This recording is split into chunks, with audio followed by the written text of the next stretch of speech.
Hey, hello everyone. I think we are live, right? Just changing my background because I felt like that was a little distracting. Yeah, that's awesome. All right, guys. So I think we're all good to start. Thank you for waiting. We're not even late, so it's sharp. And yeah, I think we can do the presentation. And the first thing we have to start with is actually the presentation. So let us pull up the slides here.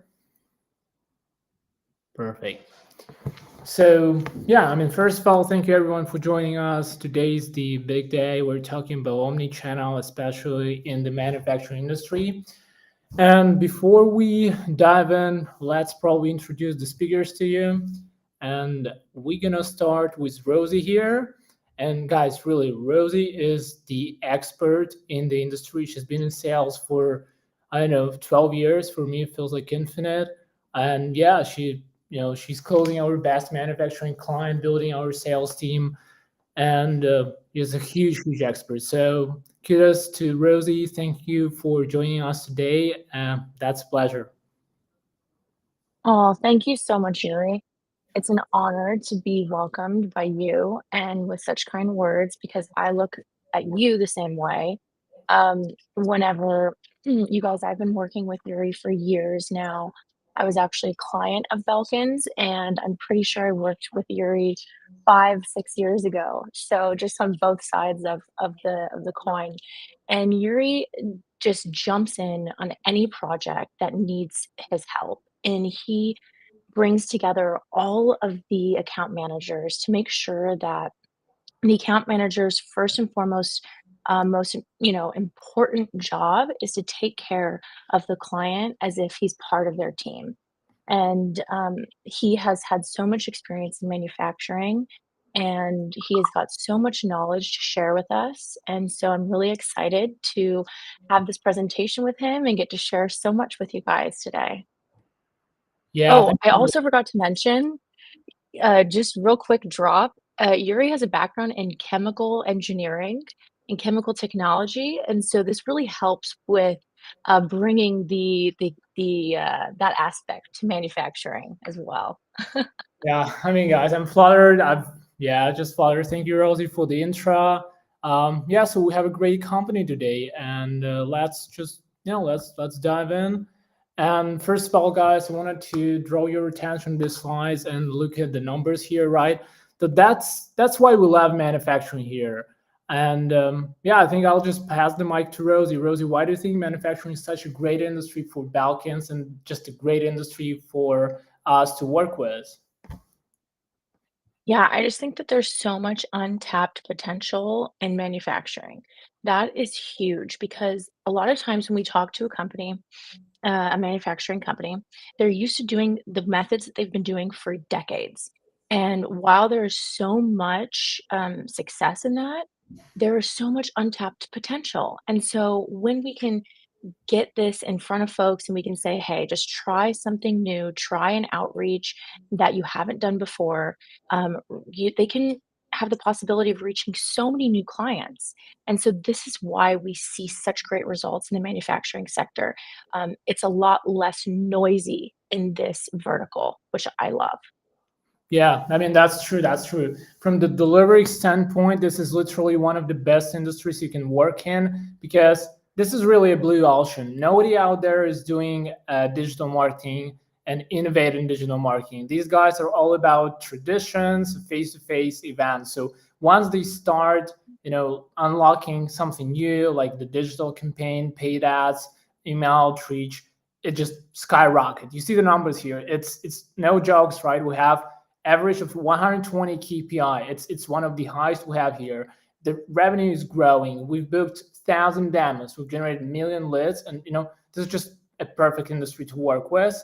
And yeah, from the delivery standpoint, every time I see the manufacturing client close, I'm very happy, right? Because I know it's going to be a successful case that's going to be everywhere, right? And yeah, this is the manufacturing industry, which is great. And I hope that you guys here who join us today, you are as excited as we are about this webinar and those numbers we see here. 17,000 demos? Geez, that's wild. Yes, it I is. love to see that. And yeah, guys, if you look here at this slide, it's just, so many great clients here who have great names. And obviously I can go like talk about everyone, but I mean, let's make it, funny and probably more interesting for you. Rosie, tell us about one of the deals you will close here. I know there are like a lot of stories about closing deals. So tell us one here. Yeah, so as a sales team, we always have fun talking about the deals that we close, especially when we have a really big logo that comes through. We all talk about it. We're like, hey guys, what did we do? How did we get this? So GE Healthcare actually is the first one that comes to mind. I'm sure this is a very household name for most of you. And with GE, um, funny story. So they reached out to us and we had a really short timeline. So they came to us and they said, guys, we have a huge event. We haven't prepared too much for it. It's in less than 60 days, and it's an in person event, which is one of their most successful platforms. And we need you guys to get some meetings for us. So their goal was 20 to 30 meetings that we could book for them for their in person event. And we knew that there was so much red tape we had to get through when we're talking about legal and all of that. So everyone was a little stressed. But what we did was we were like, look, we know what you guys need. We're going to work with you. We were able to get things up and running in like a matter of a week or 2 weeks. And we were able to generate for them for this in person event 50 plus meetings. And that was with just very little turnaround time and preparation. But our team went all in as we do for our clients, and we were successful with them. So they really trusted us after that, and they've enlisted us to work with them on bigger projects. And we've, continued our work with them as a partner, which has been so amazing for us. So yeah, that's just one short story, but That's our goal here, you know, we know that there's timelines, we know that there's big things happening, and we wanna be that extra arm of your team because a lot of times your team can't veer off and just spend all their time doing something that a team like ours could be doing. Yeah. So yeah, that's our little success story. Yeah. Yeah, I mean that's for sure. And then, guys, one another important point here is that, like, I would say around 50% of all the appointments with scheduled for manufacturing, they are with the enterprise size companies. So we literally connect General Electric with Philips or Samsung or other companies. So it's not just something small. It's really big deals, and it's always a pleasure to work in though. And for General Electric, just like this case is a huge success and just another great confirmation or validation of the point we mentioned before, right? We've started in the blue ocean. Nobody been doing the outreach for this event, and we were probably the only company done that. And then we've just got 50 appointments in like months and a half, and we keep doing that, and we've right now we are still working with them, and we're still successful generating appointments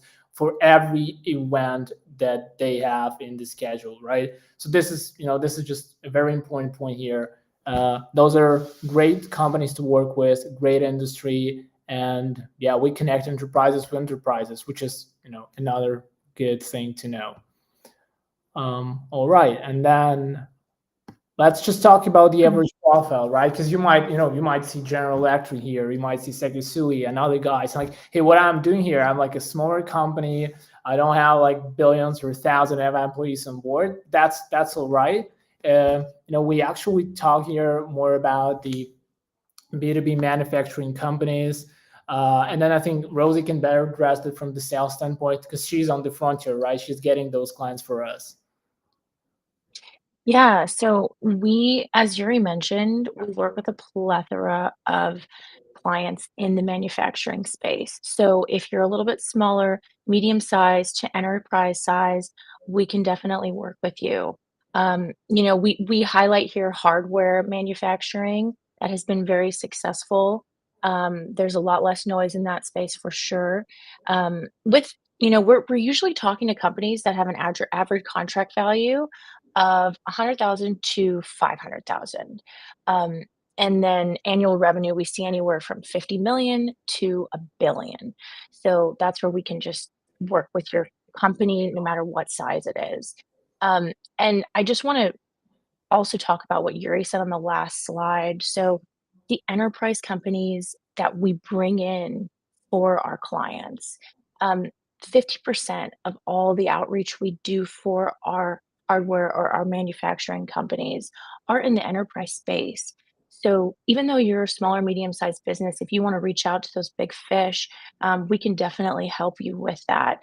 It takes a lot to different strategy and we can help you with that. We can walk you through that process. It might be something completely new to you. Um, so we also help companies kind of find new ICPs sometimes.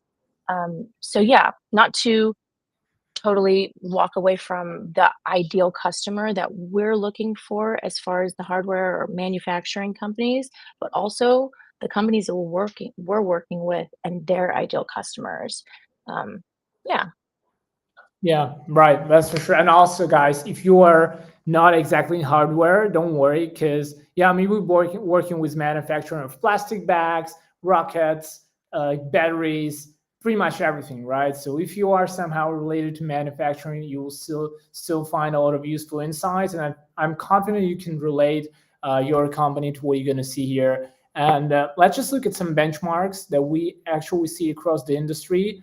And Rosie, if you were a sales guy or the head of sales at the manufacturing company, how would you feel about those? How do you feel about these numbers? Is that okay for you to have those conversions?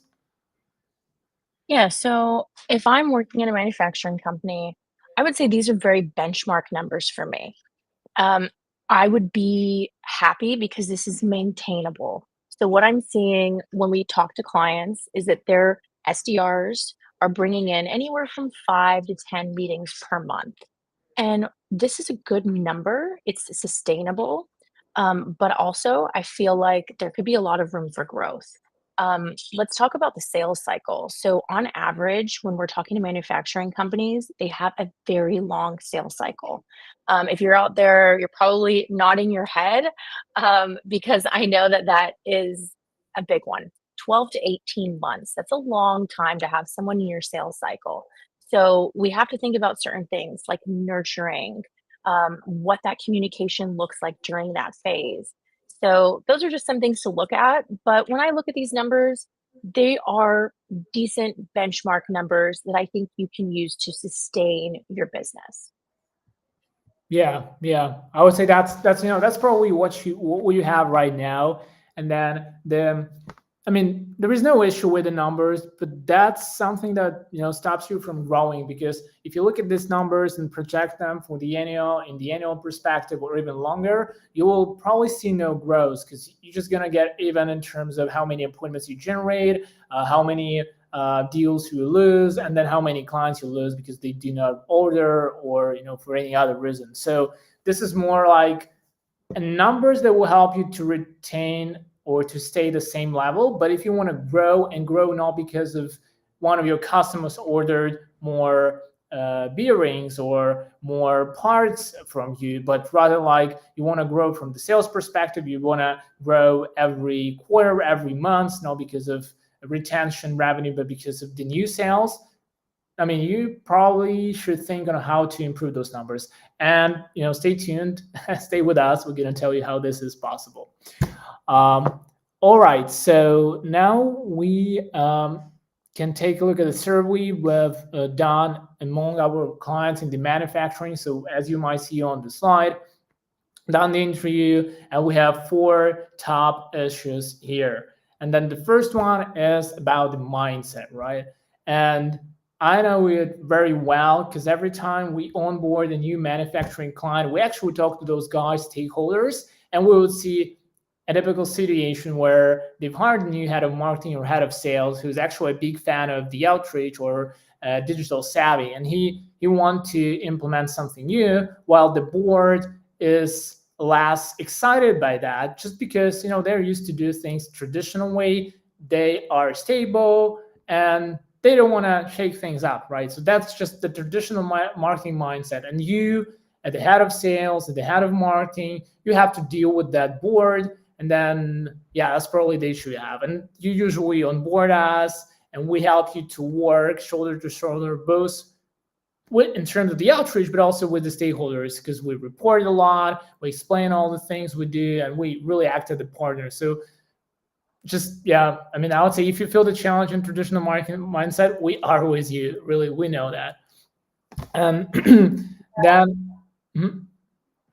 I was going to say a lot of conversations I have, they begin with the sales rep in a manufacturing company because they're the ones who really are seeking help. They are feeling like they've done the same show year and year and year, and they've had the same conversation with their CEO or, the stakeholder, and they're always saying, I have a lot of relationships with manufacturing clients, and they're always saying, I'm trying to get him on board. I'm trying to get our boss on board. We're so close. And so we're very used to having these conversations as a sales team where I bring on a few people from my side, and our clients will bring on a few people from their side, and we'll talk about what's going on. We'll talk about the fears with a new marketing strategy or sales tactic. We'll talk about what the timeline looks like. We'll talk about messaging and the nomenclature that is really important for that company to use. And so we get through those barriers that are stopping people from trying new methods, things that they're really worried about, because truly there are very underutilized channels within this segment. And that's also why this segment is so powerful and strong for us as a company that does the outreach, because there's not, like I said, as much noise, there's not as much saturation. People are on the floor, people are going to trade shows and events, but again, we can help with those trade shows and events. But really, I think That conversation is a long conversation that we have with the sales representative or executive and the CEO to really develop what the strategy is going to look like and how much they're potentially leaving on the table. Yeah, yeah. I mean, that's, no doubt. That's true. That's what we see all over the place. And then, if you relate to the underused digital channels, this is just the result of having a traditional mindset, right? As Rosie mentioned, folks are, doing things the old way, which is still effective, meeting people face to face. That's how you close deals. But you can do more than that, and you can increase your numbers easily, but just adding more channels. And important is not just adding channels, but do that in a smart way. And then, I mean, Rosie, what about the long sales cycle? I don't know, why is that the issue for the guys? Maybe you can address that. Yeah, thank you for asking that. The long sales cycle is one of the biggest challenges because a lot of manufacturing companies are reaching out to larger enterprise businesses they want to work with. So that's one aspect. The other aspect is just they've been used to using a certain vendor for a really long time, and that conversation is very long. And it's really about relationship building.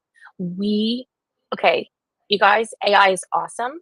I love AI. I think it's great for certain things, but there is this human component that can never be replaced.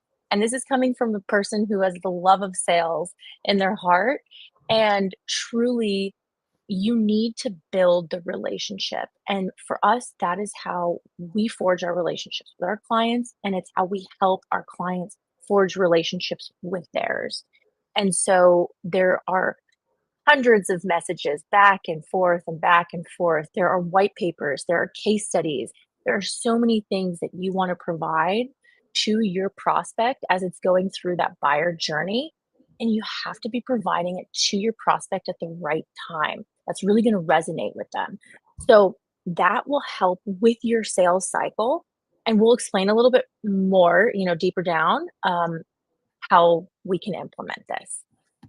Yeah, yeah, that's for sure. And then, guys, before we get to those niche mark segments as the last issue, like take a look in the chat and look at those issues. Do they resonate with you? Do you feel something else? So yeah, just drop your opinion in the chat, and we can address that later when we have a Q&A session. And then yeah, the niche mark segments. I mean, that's very important for us, and we'll get to the case study later today. I would say when you are in manufacturing, uh, like splitting your target audience into smaller segments, and the whole segmentation process is very important.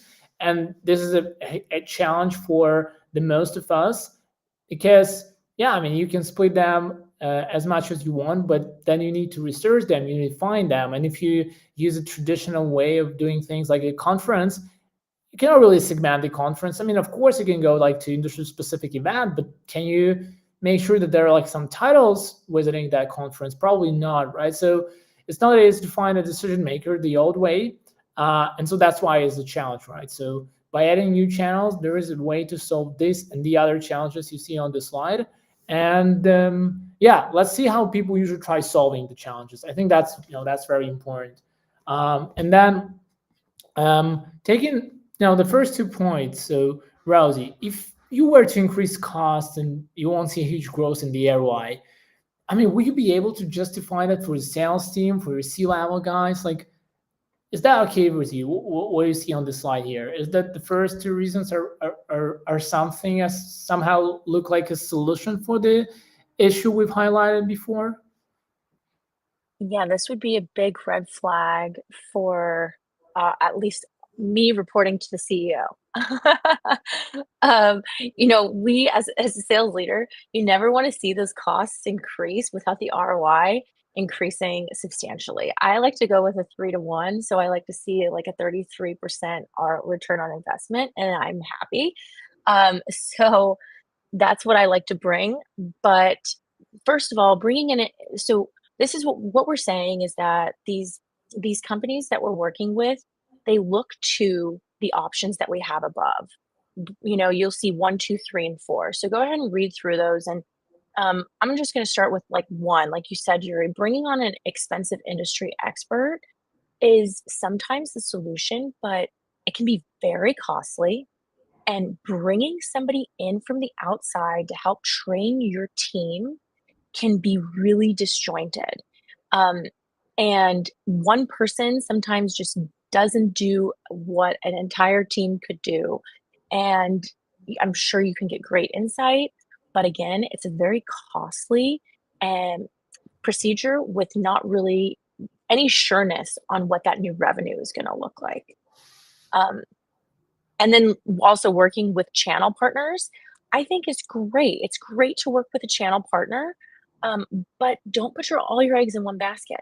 Maybe that's just one thing that you can add into your strategy or your your acquisitions. So working with B2B channel partners, I talk to people a lot of the times, and they say we've just kind of hit a plateau. We were getting some meetings from them in the beginning, and now it's just kind of 1, 2 a month, and so we're just plateauing. So, I'm always asking, "Where's the room? Where are we growing?" As sales, if you're not growing, you're falling behind, so I'm always looking for that growth. Yuri, I hope that answered your question. Yeah, I mean that's for sure. I'm And I'm afraid to report anything like that to the C level or CEO or something. That's a disaster, right? So yeah, what can I say? yeah, right? And then Yuri, I'd love to ask you, how do you feel about the next two? So if you were to implement the short pilot or an industry event um, for your only source of new clients, how would that feel for you? Yeah, I mean, let's start from the short pilot campaigns. I mean, I would say this might work if you are a startup and you need to quickly check the ICP, see whether the product works or not. But if you are an enterprise size or a mid-sized manufacturing company, you do know your product, you do know your buyer. So the question is, how do I combine different channels in a way they are effective? And then if we look at some of those channels like SEO, it takes you like 6 months just to see first results. So the first 6 months, you're just going to be investing money. You're going to see things happening, but you won't see the return of investment.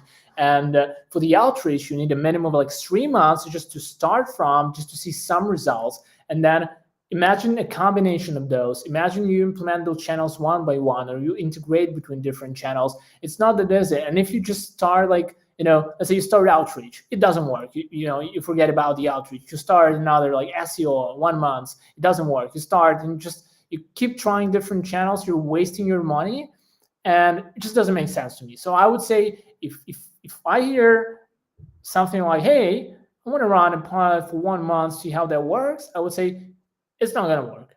Whatever you do, it's not gonna work, right? It just doesn't work like that. Marketing doesn't work like you go somewhere, buy something, and you get it. It works like you go, you invest, you work, work, work, and no, just like in a gym, you have to go in a gym for like 6 months, a year to see some results. Same here, right? And then if we talk about the industry events, participation is the only source of leads. I mean, that's a good way. That's a great way to get leads, and you are definitely successful in getting appointments there. But then the question is, I mean, how many events do you have per year? Like three, five, 10? I don't know. Like, let's say you have 5 events on average. So if you get like 10 appointments per event, and that's probably what you get like physically, because you cannot go and ask every person in the room, hey, do you need like whatever bearings, or do you need something from me? I'm a manufacturer, right? It just doesn't work like that. So you're probably going to get like 10 connections. And that's not enough. And I mean, if your close rate is, let's say, like 10, 15%, then you have 50 appointments a year, and then you close, let's say 15%. So I think it's like 5 deals or like around that, right? Just doesn't work. You will never grow like that. So you have to combine different channels. You have to work with your audience all the time through the whole year. You have to set up different campaigns. When you tackle the event, you have to do pre-event campaign, event campaign, post-event campaign. You have to nurture the prospects. You have to do newsletters. I mean, you have to utilize all different channels at the different stages of the customer journey in order to be successful and grow.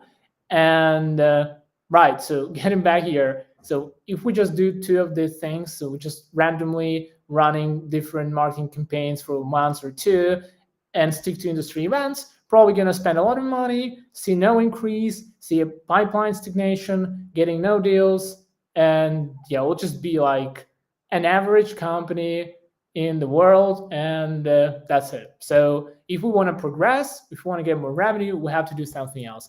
And yeah, before we get to what we do, let's look at the customer journey and how it probably how it looks for you right now, how it's probably or how it looks for a typical manufacturing company. And initially I thought I would cover this slide because I mean the delivery, I can kind of address all the points, but I want to make it more interesting. And Rosie, you are here, so look at this customer journey. How do you feel about it? Is it a great one? Is that or bad? Is it average? So what do you think? I think it looks good, but it gives me a little stress, and I'll tell you why it gives me a little anxiety, and that's because I just don't feel like the customer or the prospect is really being held through their buying journey.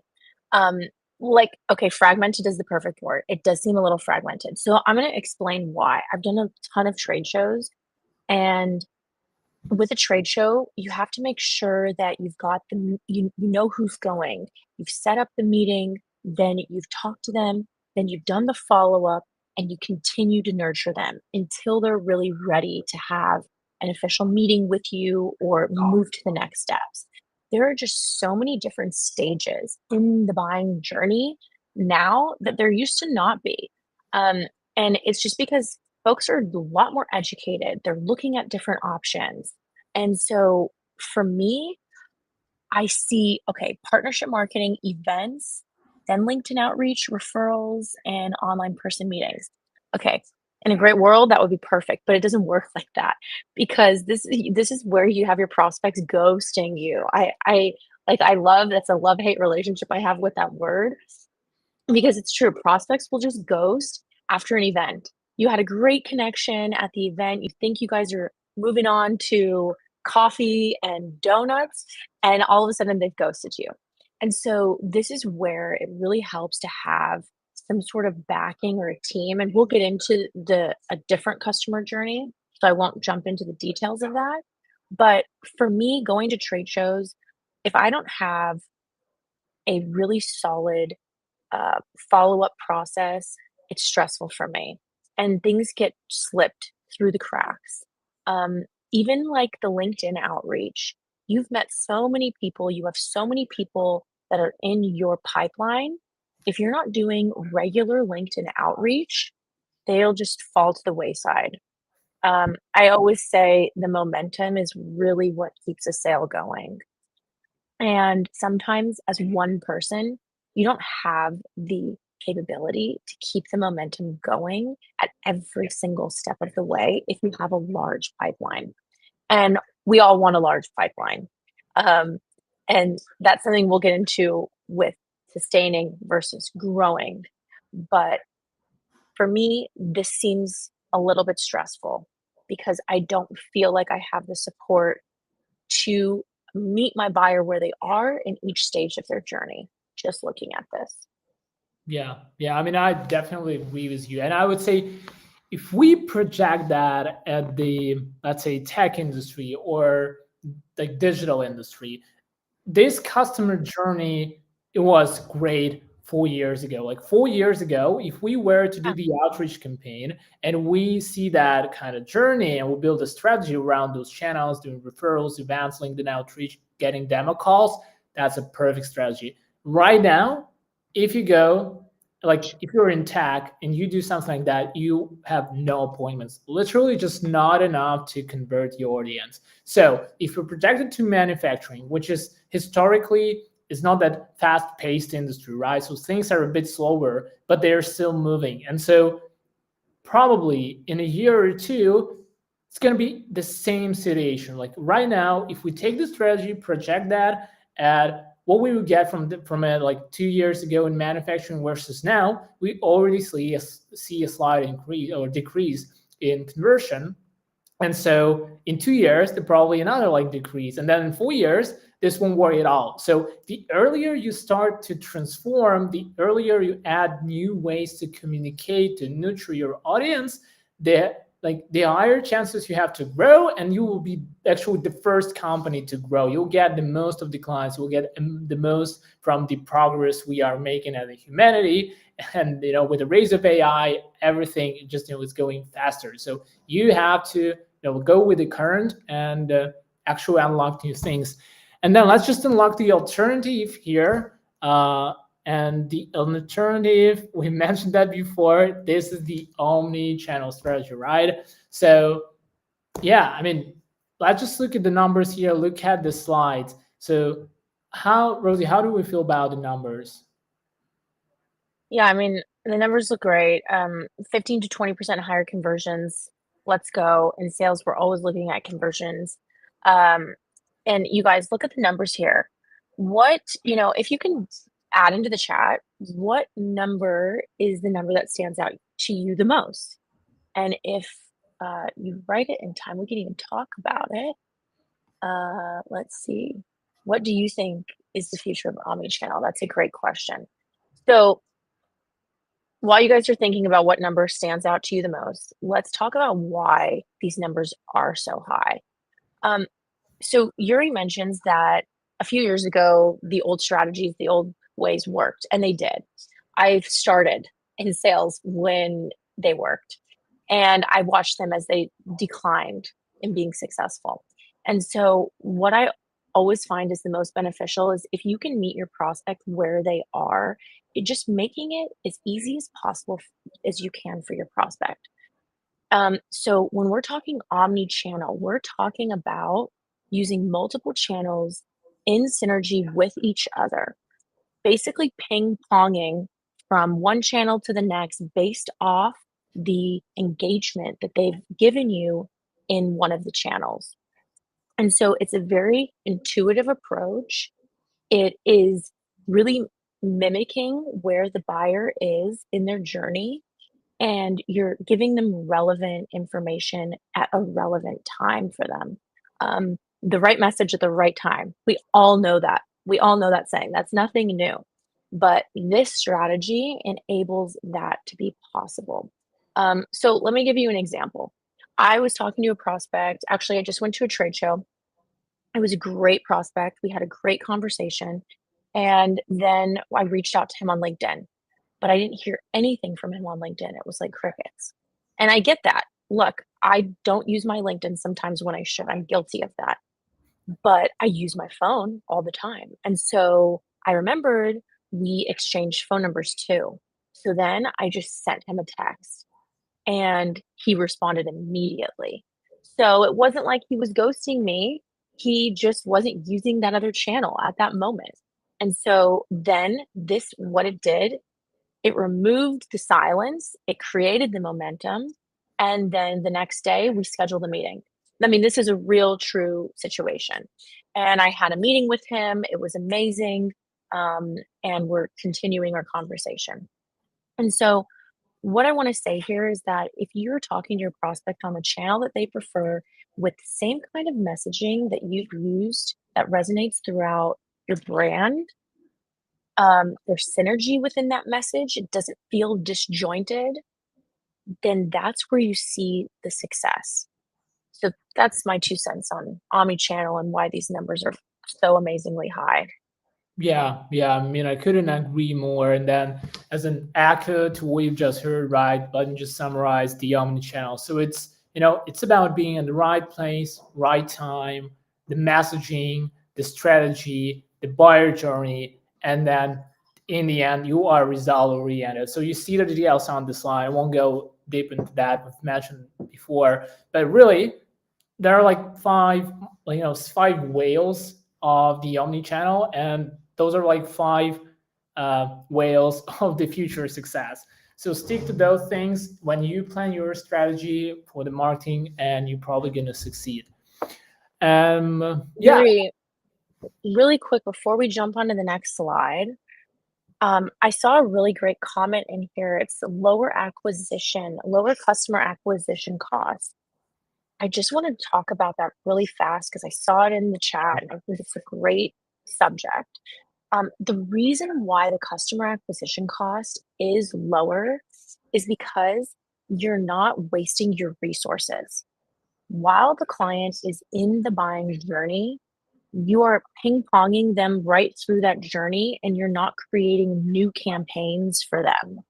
So you're able to utilize your resources more effectively. Let me give you an example. You could have a prospect in your email campaign. Let's just pretend you have an email campaign, you've got your prospect in there, they've received emails 1, 2, and they just ghosted you. They're no longer an active prospect. Okay, so in a normal scenario, you would just say, okay, I deem them, they're not active. We're going to put them in the sleeping category and we're going to move on to the next prospects. Okay, let's put the new prospects into the email campaign and let's get them messages. Okay, where in reality, this prospect that ghosted email 2, 3, and 4, maybe they were just busy that week. Maybe they have been bogged down by emails because they're a sales role, and the last thing they want to do is check an email right now. Okay, well, maybe you call them. And I'll tell you, I pick up my phone all the time because I'm expecting calls from prospects and clients. And so maybe you call them and you say, "Hey, I was just emailing you. So you have that warm prospect." Yeah, no problem. Anaya, I hope I'm pronouncing your name right. That was a great question. So you're able to, I always say, the best prospects are your warm prospects. So if you get a few opens, you know there's someone on the other side of that email address, which means you should call them, you should message them, you should LinkedIn them, really exhaust your outreach for that warm prospect. And you will see that you don't have to put as many maybe prospects into your plan or into your strategy because you can really work on converting the ones that are already warm. And that's how you can save money and lower your acquisition costs. Just one of the reasons, one of the ways. Yeah, I mean Okay, thanks. that's a great comment. That's really good and a great answer from Rosie. I mean, just from my perspective, one thing I can add is when you plan your campaign, you don't really know what actually works and at what stage your buyer will actually buy. You will be throwing wasting resources on like SEO or paid ads, and you'll be charging people who are not ready to buy. And this is, some extent an extra budget for you. So if you build an elegant and effective strategy, especially the omnichannel one, you will see um, at what stage you should do the email campaign, at what stage you should do the paid ads, how you should combine those, and especially how much money you should spend per each channel, even based on the seasonality. So having this approach planned in advance with different channels, playing between those, and playing with the budgets for those channels will allow you to spend less and then convert more, which obviously lower the cost. So yeah, right. I mean, that's great. I would say that's very important. Once we get a lower customer acquisition cost, we already won this game. And then, all right, so Amazing. here it's just like how it can get the most of the omnichannel, right? Because that sounds very complicated. Some of you might think, hey, it's just a lot of work that Balkans has to do, or someone might think, oh, I have to do a lot of things that the Balkans will not do. And that's true, right? You can see on the left side there are a lot of things we have to like prepare before we even start the campaign, as well as you guys have to be ready to invest into certain things related to the marketing in order to get started. But what's important is that we pretty much act as an internal team, right? I'll assign you an account manager. He's like best of the best in the industry. He knows everything about the outreach. He knows everything about the paid ads. They're just pros. And then you on your side, you know everything about your product. You know about your channels and the audience. And then when we combine this knowledge and we create a synergy, we can build great things together, right? We can build one of the best go-to-market strategies available or possible. We can refine your ICP. You can add your insights about the audience. We, on our side, will tell you, hey guys, don't go for C-level. They do not respond this time of the year. Or go for manager. Or this is the omni-channel campaign we suggest. Like go with this approach. So there are like a lot of back and forth until we come with something perfect. But we can really build a lot. It's the ICP. We go through the buyer persona. The messaging is, it's very important, right? So we align that with you. We have content writers. We have a whole team of like 10 people on board, I believe. And most important, I don't know how many templates we wrote over the years. It's just probably more than 1 million templates, right? So we know all about the messaging, all about the product, so we can create something great together. And then this is really a partnership. So every time you start the omni-channel campaign, whatever is the Balkans, any other vendor, you do that internally. Make sure you have an alignment between the marketing, the executors of the strategy, between the C-level, between the sales team, and between the delivery. Let's say delivery. So, or maybe production and the manufacturing. So once you align those things, you're perfect and you are ready to do the omni-channel. All right. I love it. Yeah. And then what do you see on this slide, Rosie? How do you feel about that journey? Oh, I feel no, the anxiety's gone. Okay, I feel like I can see so many of those touch points that we need in order to move the prospect through the buying journey, especially with a longer sales cycle. And yeah, so let's talk about this a little bit. And I also wanted to mention, when I'm talking to manufacturing companies, the sales rep that I'm talking to are usually quite frustrated sometimes because when they ask for help from their management or CEO, sometimes they say, we can provide more info. Let's add a slide deck. Let's change, um, you know, this. Let's change that. Nothing that's really effective, but it's more like, look, we have the same group of prospects. We're not changing anything, and we're just going to make our offering sound better or seem better, right? But the real fact is that we need to add more volume into the pipeline and get those conversations more active, because this could lead to serious burnout for your sales team. If your sales team feels like they're hitting their head against a wall and they're going to the same shows and they're having the same drop off with the buyer journey that we're going to get into, it is very what's the word I'm looking for? Deflating. As a salesperson, our job, we're used to failure. It's fine. We're not afraid of it. But when there's nothing that's changing, that is the frustrating part. And so when you look at this, what I see here is change. What I see here is something different. I see something that feels good. And so when you look at this, I mean, I'm not going to, everyone just like check out all of these steps from the beginning to the end and just look at how many touch points there are. Um, I don't know. Can someone type in the chat how many touch points that they think that there are in here? I haven't even counted it myself. But I can type in chat, this but there are a lot. there's a lot. And you see there's LinkedIn outreach and cold emails, every like different places in the buyer journey. So it's not like just one time you do it and you're good. Let's check that box. It's like you need to keep going back to that channel or that way of reaching out to the prospect and exhaust it. Keep going. Of course, like Yuri said, Yuri, I think you had a great point. The messaging, yeah, a lot. Yes. The messaging is so important. And Yuri, how many you said there's been millions of templates that have been created. Now, when you're talking about email, calling templates, and LinkedIn templates, I mean, it's endless, right? Yeah, you just you quadruple the whole number here.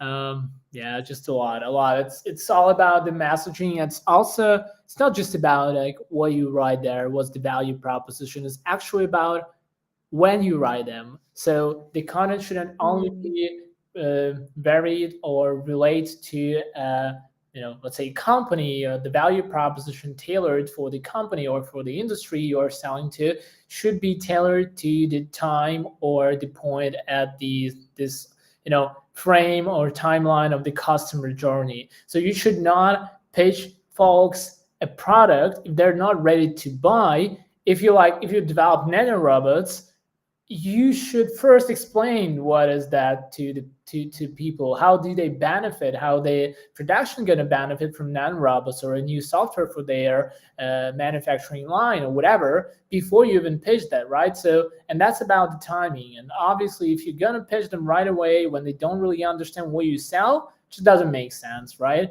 So be very careful. And another thing I want to draw your attention here on the slide. So you see those orange channels, or those are things that Balkan's going to cover or that any other vendor can cover for you. And then the green ones, those are things that you can cover internally. And what's important is that you see it's always alternate. So there is a touch point from us. There is something you can create on your side. Then there is an event that created by someone else. There is another follow-up from Balkans. And so that's a partnership. That's a real definition of the partnership. So we act all together, and the whole journey is not about us doing A and then you are getting results. It's about us doing A, you're doing B, and then we get results. So this is very important. It's the synergy and the partnership that is the fundamental for any advanced marketing strategy. I love that addition, Yuri. And you also mentioned something about the niche, and you talked about this earlier. And I love this because whenever I get on strategy calls with you, we do this segmentation where we're saying, okay, we're reaching out to this title. Let's bring in this value proposition and pain point because it's really going to resonate with this title and it's not going to resonate with this title. And I love that you do that. And that's what makes these campaigns so successful as well. Because if you're coming to a salesperson talking about like finances or something else or safety, that's not going to pertain to me. But if you're talking about conversions, then I'm all in.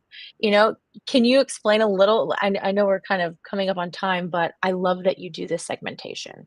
It's Yeah, huge. yeah, we do a lot of segmentation. I won't go into details, but guys, we've like literally spent half a year on a framework, actually using all the AI tools that that people in chat discussed before as an instrument for us to generate some insights into the target audience. So right now, your account manager will create something very unique for you. So they will create a journey of your, like, let's say the competent, we call it competence map. I think that's easier, but we really know where your audience is, how they breathe, who they are, what do they do, what do they wear. So it's not limited by just, what industry they're in. It's literally everything. So we collect all the data points, we collect all the insights, we project them on the customer time frame or a customer journey, and then based on the information, we build a strategy, right? We work with different channels, we mix them, we create a lot of scripts, steps. So, if you want to see that, we're going to have a surprise for you later down the line, and you will have an opportunity to do so. So let's just stay tuned and then be active in chat, and you probably be the one who will get a surprise in the end. All right, so that's about the journey. Let's just for a minute look at the funnel, right? So the most important thing here for sales guys and for everyone who's in sales, okay, how does the funnel look like? What do you guys do? So Rosie, what do you think about the funnel here? Yeah, so what I see is volume. We see that and you can say 18,000 or you can say 10,000. Whatever that volume looks like to you, or you can say 40,000. What we're looking at is the amount of leads that move from each stage to each stage.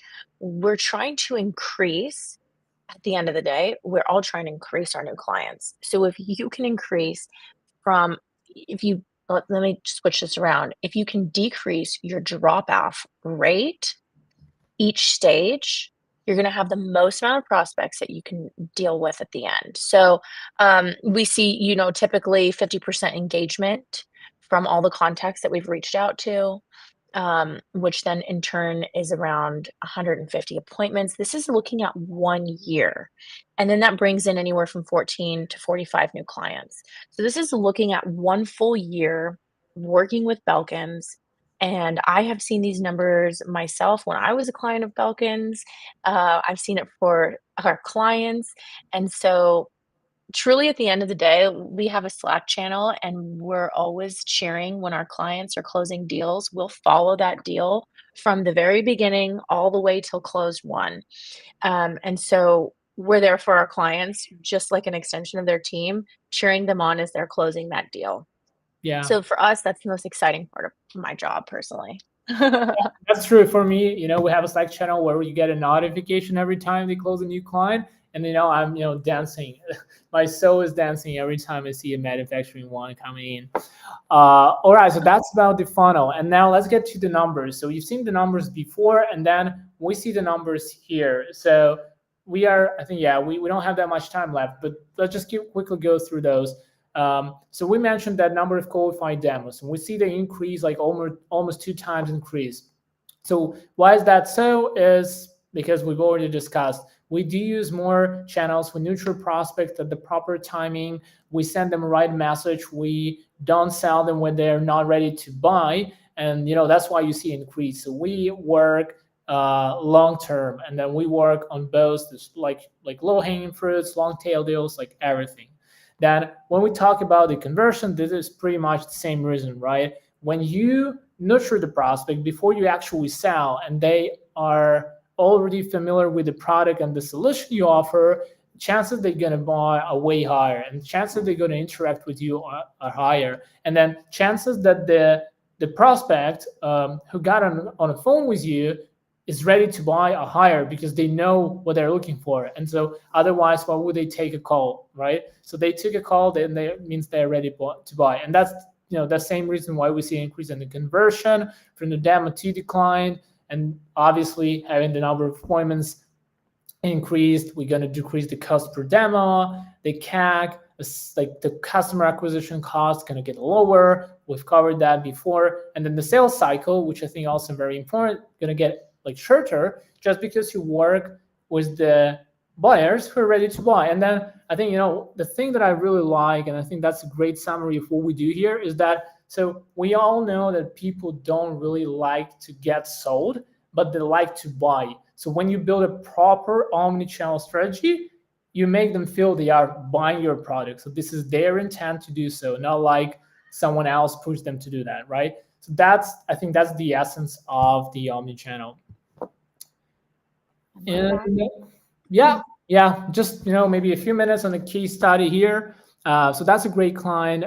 You see on the slide, they've been doing with different niches before. They've had like 20 different marketing channels all across the board. And what we've done, we've really implemented what we just discussed. So we've splitted their target audience. We've done this kind of competence map. We've run like different campaigns targeting different titles with a different messaging, different product, which is very important, and at a different timing. So we've really used all the knowledge we've just discussed to make it successful. And in the end, we became the second best channel across the board, like among 20 channels.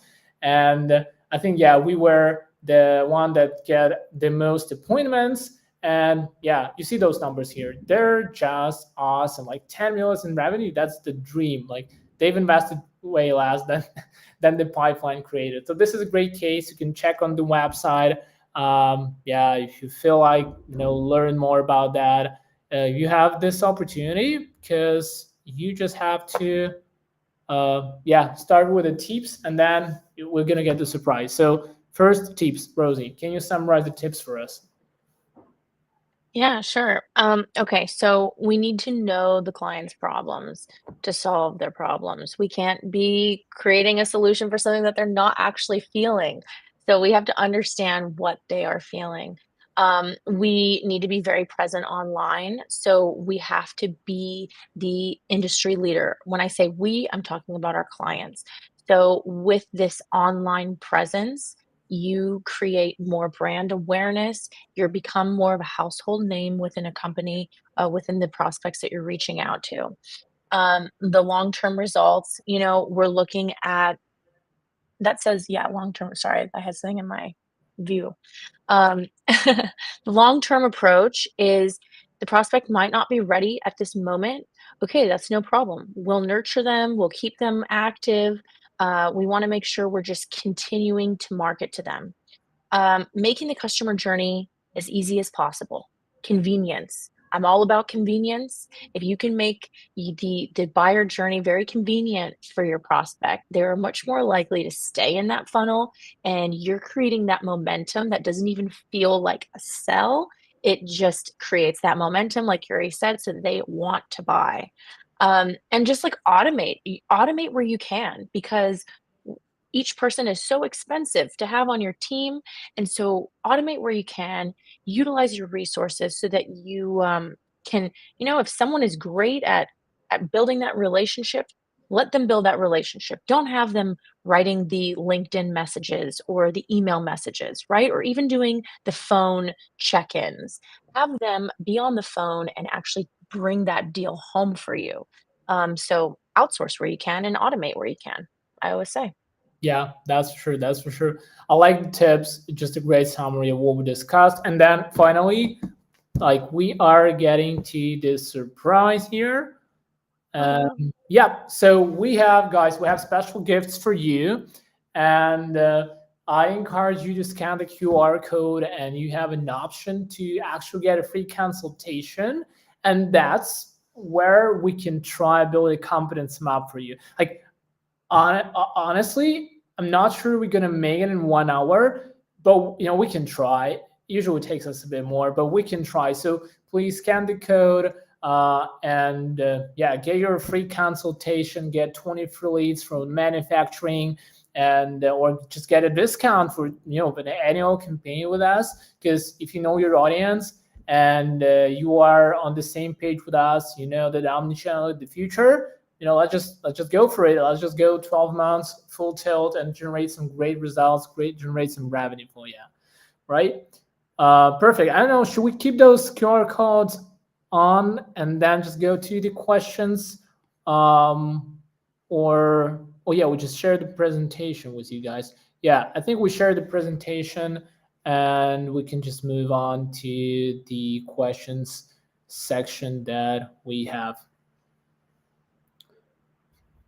All And I right. think we were just kind of, do you have a different question section, Yuri? Because we were answering a lot of them as we were Yeah, going as yeah, I think well. you've answered most of the questions.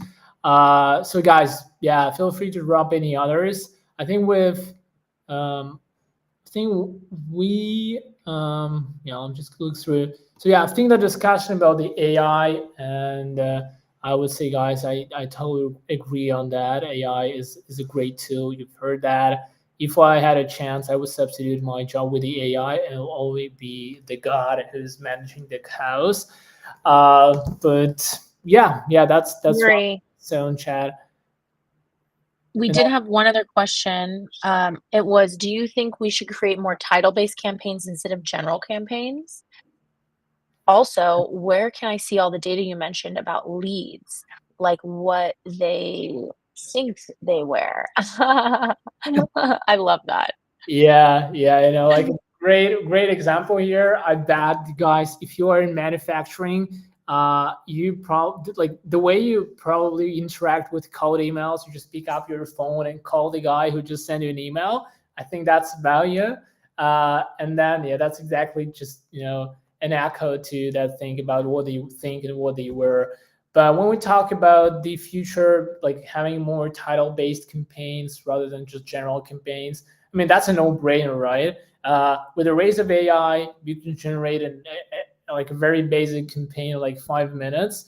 And it like, the thing that I don't like, it won't be bad, right? So it will be just a good general template that you might use, and you might even have success, and you would definitely have success with that template like 3 years ago. But right now, just hard to get through the noise because everyone has access to the AI. Everyone can generate a template with no time for no money, and that's the reason why they like everyone is doing the outreach right now. That's a little less popular in the manufacturing, but that's just a general trend, right? I bet half a year, we're gonna see the same trend that happened to the tech industry, that happened to other industries that are, let's say, fast paced, like a little more fast paced than the manufacturing. All right, and then we have another question. How can companies, regardless of size, overcome the challenges and optimize their omni-channel strategies to create effective synergy? Brody, I think you can answer this one. Mm, yeah. So regardless of size, overcome these challenges. Size only plays a part if you're not utilizing all of the channels that you can use. Honestly, because like I said, you want your brand to become more of a household name for the prospects that you're reaching out to, your target audience. So the way that you would want to use omnichannel to make an effective strategy is because you're utilizing multiple channels with very similar messaging that is very synergistically working together. And you're able to get your message, your brand, your voice of your brand across on these different channels. So even if you are a smaller company, people will get to know you. If you continue with this, and like Yuri said, don't just try it for a month. You got to do it for at least 3, 4, 5, 6 months to really see that traction. And I mean, you're going to see responses very quick, but in order to really grow that brand, you want to keep doing this.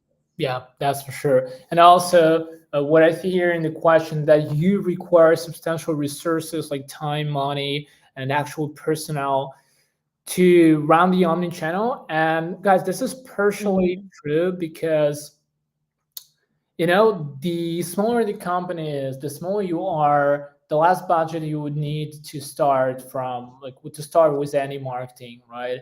And then right now in manufacturing, this is a unique opportunity because the competition is not that crazy as it's in the tech industry, and you actually can get a lot of results from a very little investment. So even with the paid ads or with the CEO or anything else, of course, if you're a big company and you compete with GE Healthcare, your budget should be like a budget of a CEO like campaign for GE Healthcare. But if you're a smaller manufacturer of, let's say, some parts, I always refer to bearings here because we've been working with a company like manufacturing bearings, and guys will be surprised how advanced those are. Uh, but yeah, I mean it's kind of easy, so it's not that expensive for you. And I think the basic package with Balkan starts from a few $1,000s. It's not like a huge capital, and there are campaigns and workarounds on how you can nurture those folks through different channels without wasting or just spending a lot of money on paid ads or anything else. All right, so I think more questions here.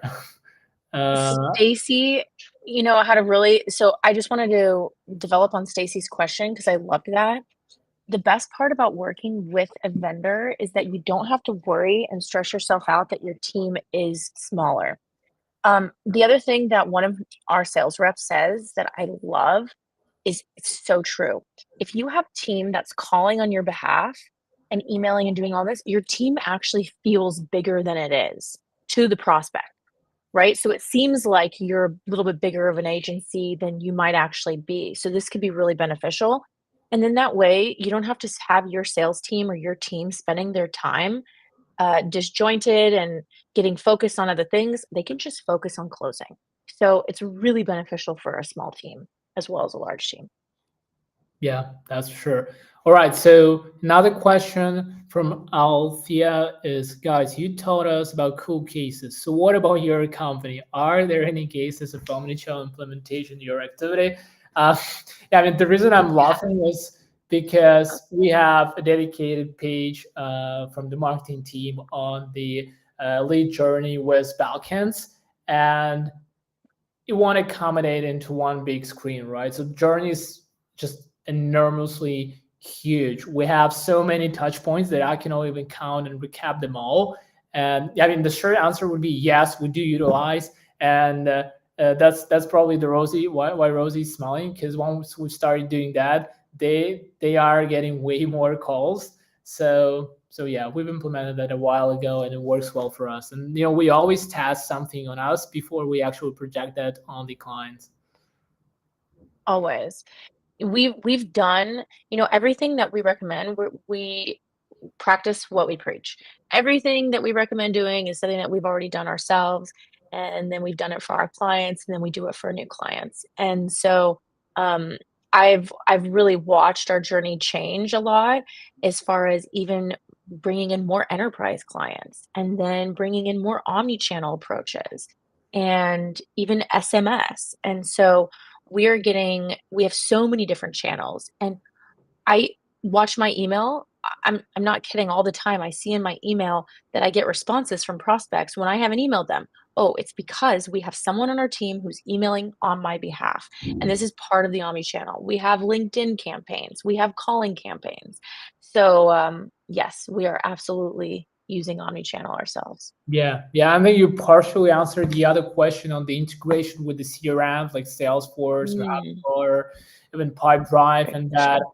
Industry 4.0 revolution. And yeah, guys, so what we do here, and we automate everything that can be automated. So of course your campaign would still require a human touch, that's for sure. You can't go anywhere without that. But you automate fill ups, you automate newsletters, you automate invites to the webinar event you host. I mean, you automate everything that is possible to automate, and CRM plays a pivotal role in this automation.